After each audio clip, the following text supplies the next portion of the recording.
Mais à Aix-les-Bains, des avions se sont posés. Par-delà la haine que ces événements risquent d'attiser, les esprits se ressaisissent.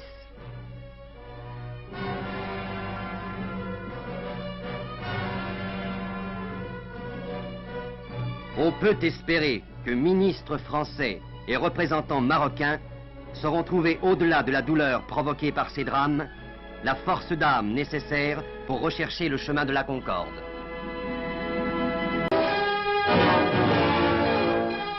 C'est à Amiens, où il prenait la parole pour la première fois depuis 2 mois, que le président Edgar Faure a indiqué sur quelle voie devait s'engager aujourd'hui la France dans l'affaire marocaine.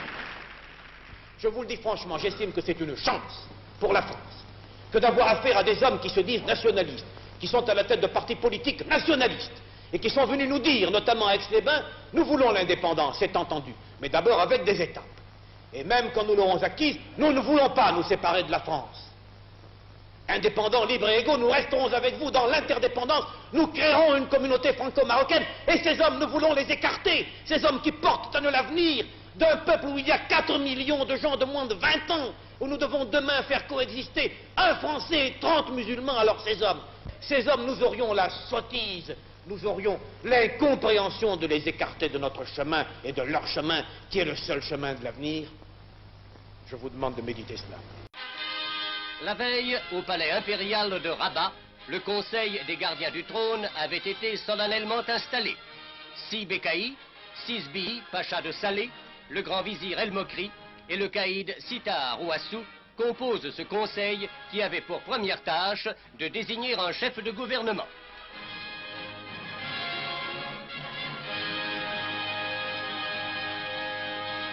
À Celles-Saint-Cloud, Sidi Mohamed Ben Youssef, arrivé de Nice, rencontrait devant une nuée de caméras de tout calibre M. Antoine Pinet, venu spécialement de Genève. La fin du problème marocain est maintenant en vue.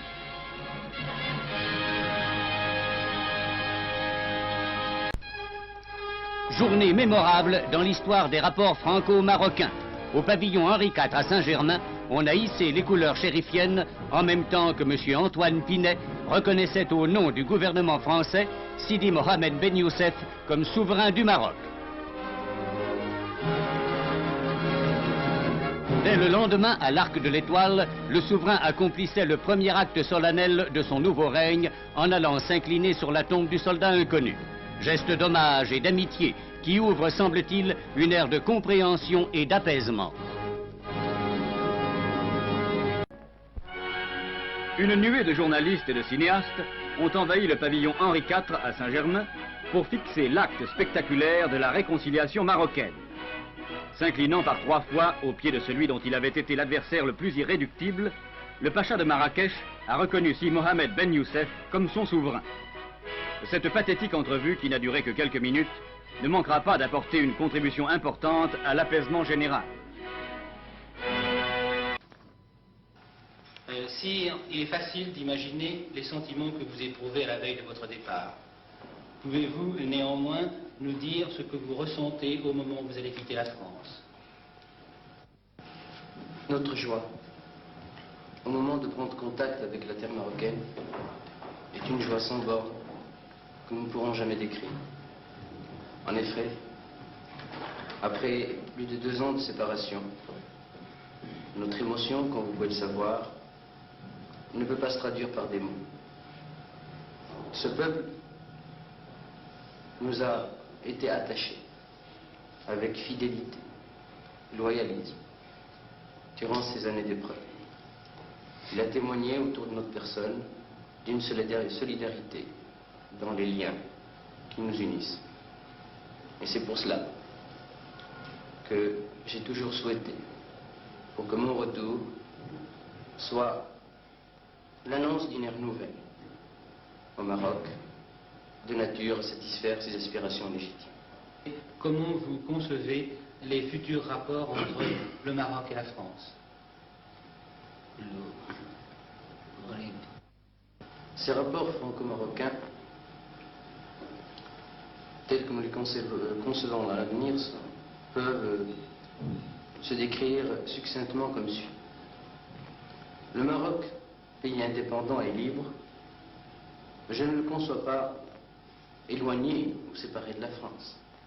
Et au contraire, le fait que la France réponde aux aspirations et aux ambitions marocaines, loin de lui aliéner la sympathie et l'amitié de notre peuple, ne fera au contraire que rendre plus solides ces liens d'amitié fraternelle et très touchante que je veux se voir s'instaurer entre mon pays et la France.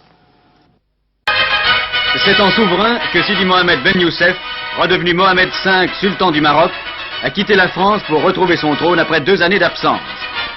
Accompagné de ses fils, le sultan a pris l'avion mis à sa disposition par le gouvernement français, après avoir remercié le peuple français de son accueil et affirmé la continuité de l'amitié franco-marocaine.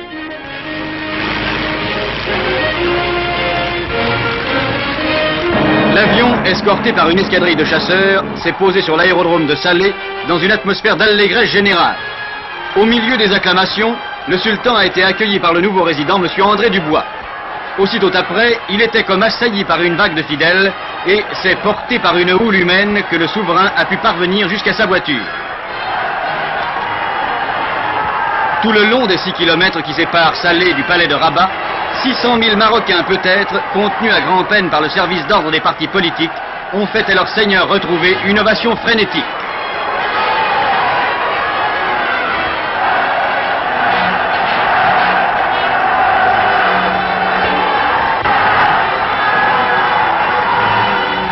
Les ovations n'ont pas cessé jusqu'aux portes du palais, où le sultan est rentré après 817 jours d'exil, après avoir salué son peuple d'une estrade dressée sur la place du Méchoir, où se pressaient peut-être 50 000 Marocains. Quelques heures plus tard, M. André Dubois rendait visite au souverain. Visite au cours de laquelle le souverain et le résident devaient formuler des vœux d'avenir pour un Maroc indépendant, uni à la France par les liens permanents d'une interdépendance librement consentie. L'histoire ouvre une page nouvelle.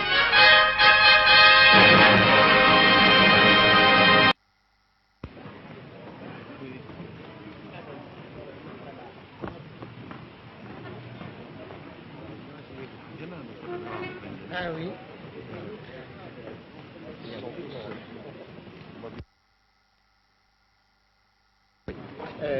Alors, vous signez une à gauche et une à droite. Une à gauche.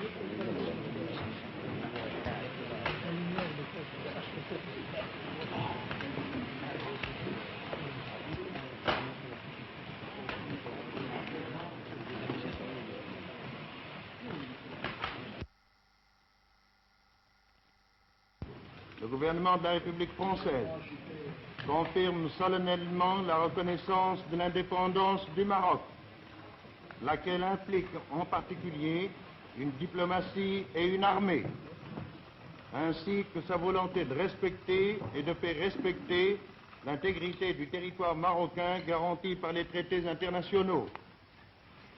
Le gouvernement de la République française et Sa Majesté Mohamed V, sultan du Maroc, déclarent que les négociations qui viennent de s'ouvrir à Paris entre le Maroc et la France, États souverains et égaux, ont pour objet de conclure de nouveaux accords qui définiront l'interdépendance des 2 pays dans les domaines où leurs intérêts sont communs, qui organiseront ainsi leur coopération sur la base de la liberté et de l'égalité, notamment en matière de défense, de relations extérieures, d'économie et de culture, et qui garantiront les droits et libertés des Français établis au Maroc et des Marocains établis en France, dans le respect de la souveraineté des 2 États.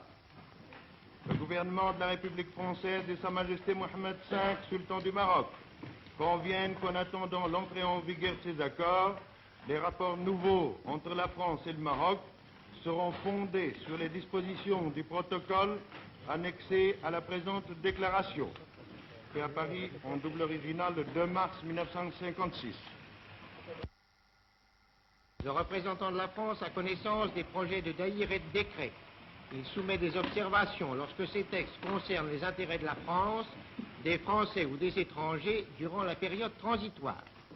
Sa Majesté Mohamed V, sultan du Maroc, dispose d'une armée nationale. La France prête son assistance au Maroc pour la constitution de cette armée. Le statut actuel de l'armée française au Maroc demeure inchangé durant la période transitoire. 3. Les pouvoirs de gestion jusqu'ici réservés feront l'objet d'un transfert dont les modalités seront arrêtées d'un commun accord. Le gouvernement marocain est représenté avec voix délibérative au comité de la zone franc, organe directeur central de la politique monétaire pour l'ensemble de la zone franc. D'autre part, sont maintenues les garanties dont jouissent les fonctionnaires et agents français servant au Maroc. Le représentant de la République française au Maroc porte le titre de Haut Commissaire de France. Fait à Paris en double original le 2 mars 1956.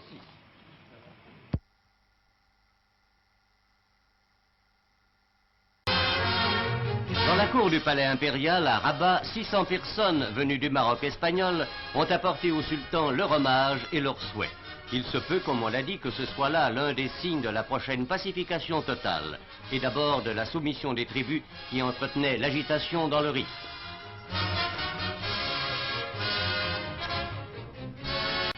Grande journée marocaine. À Madrid, Sa Majesté Mohamed V a été accueilli à sa descente d'avion par le général Franco. Au milieu d'un déploiement extraordinaire, les deux hommes d'État ont gagné par les rues où s'était massée une foule considérable le palais du Bardo, où devaient se dérouler les entretiens hispano-marocains. C'est là qu'une cérémonie a consacré en présence des plus hautes personnalités la reconnaissance par l'Espagne de l'indépendance marocaine.